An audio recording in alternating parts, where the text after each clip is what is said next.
Forbes published a piece with the headline, "Why Millions of Women Are Choosing Entrepreneurship in 2025."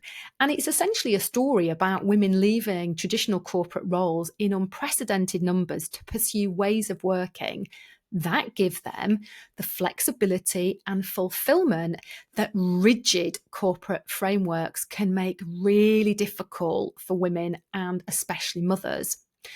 Between 2019 and 2023, the number of women-owned businesses in the US increased at nearly double the rate of men.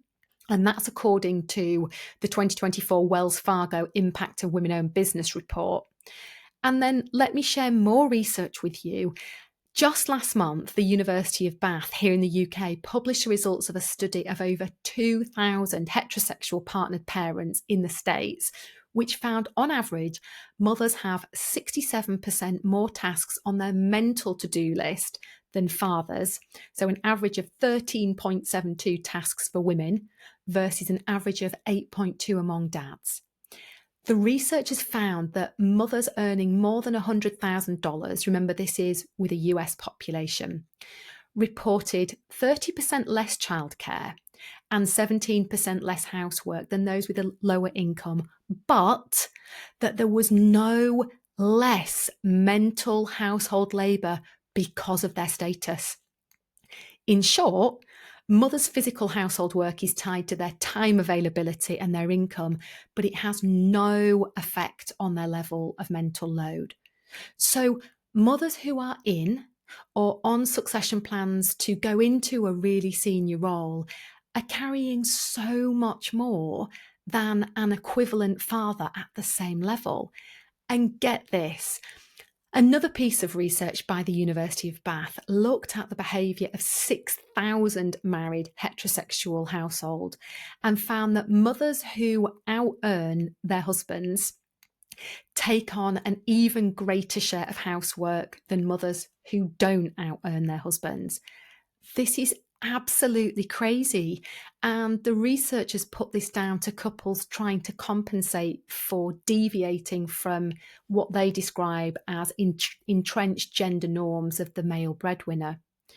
So with these pieces of research in mind, it's no wonder then that a Gallup study from 2024 showed working mothers are twice as likely as fathers to consider reducing their hours or leaving their jobs to parental responsibilities.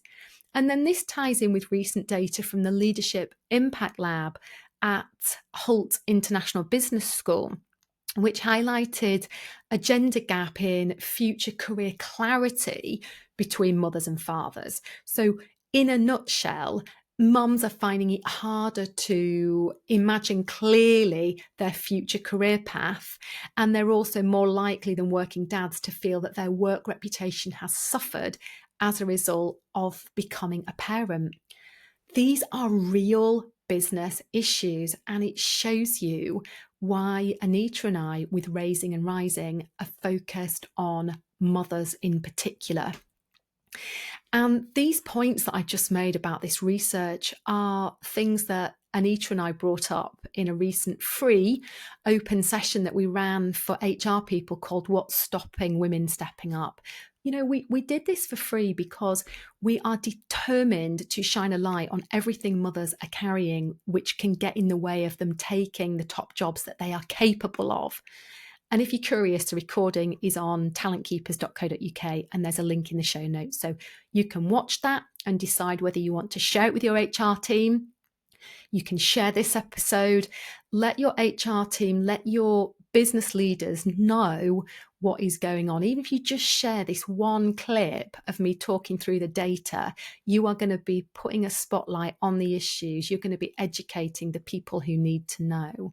I would love you to come and be part of the first cohort of Raising and Rising on Monday, the 9th of February, 2026. It is a day for mothers in senior roles who want to go further in their businesses, who want space to consider what and when and how, and who want to be inspired and encouraged and cross-pollinate ideas with other mothers in different sectors and different roles. And I can tell you this, if I was a head of talent or head of learning and development And one of my senior female colleagues came to me and said, I want to go to Raising and Rising because I want to go further in this business. And I am finding it hard right now to see how I can be the parent I want to be if I take the next step. I would say yes to her. I would say, I am delighted to hear that you want to go further in our business. And I admire you for pitching this to me. Go and be the guinea pig for us and come back and tell me about the difference it's made to you. Let's diarise that catch up now.